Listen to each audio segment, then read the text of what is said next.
রাজনৈতিক উদ্দেশ্য প্রণোদিত মিথ্যা এবং সাজানো মামলায় আমার দেশ পত্রিকার সম্পাদক মাহমুদুর রহমানের নিঃশর্ত মুক্তির দাবি জানিয়েছে বাংলাদেশ জামায়াতে ইসলামী। জুলুমের বিরুদ্ধে সোচ্চার ভূমিকায় থাকা এই সাংবাদিককে কারাগারে পাঠানোয় হতাশা প্রকাশ করে মুক্তির আহ্বান জানিয়েছেন বাংলাদেশ জামায়াতে ইসলামীর সেক্রেটারি জেনারেল অধ্যাপক মিয়া গোলাম পরোয়ার।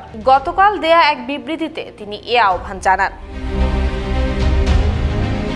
মিয়া গোলাম পরোয়ার বলেন, মাহমুদুর রহমান ফ্যাসিস্ট হাসিনা সরকারের জুলুম নির্যাতনের বিরুদ্ধে সোচ্চার ভূমিকা পালন করেছেন। তিনি অকুতভয় সৈনিক হিসেবে জালিম সরকারের অপশাসনের বিরুদ্ধে ক্ষুরধার লেখনীর মাধ্যমে জনগণকে সচেতন করেছেন। এতে তিনি সরকারের রোষানলে পড়ে অকথ্য জুলুম নির্যাতনের শিকার হন এবং শেষ পর্যন্ত দেশ ছাড়তে বাধ্য হন। এমনকি তার সম্পাদনায় প্রকাশিত আমার দেশ পত্রিকার প্রকাশনাও বন্ধ করে দেয়া হয়।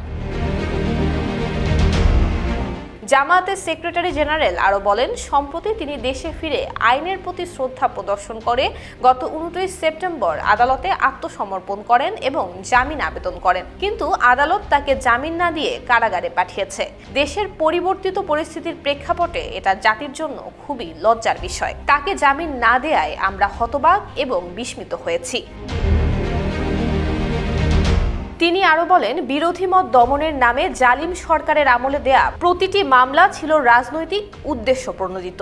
দেশের পরিবর্তিত পরিস্থিতিতে জনগণের প্রত্যাশা জালিম হাসিনা সরকারের মিথ্যা সাজানো এবং রাজনৈতিক উদ্দেশ্য প্রণোদিত মামলায় সবাই জামিন পান। সরকারের দায়ের করা এমনই একটি নিকৃষ্ট মিথ্যা মামলায় সাংবাদিক মাহমুদুর রহমান জামিন না পাওয়ায় হতাশা প্রকাশ করেছেন জামায়াতে ইসলামীর এই সেক্রেটারি। নুসরাত জাহান মেহেক, জয় জয় দিন।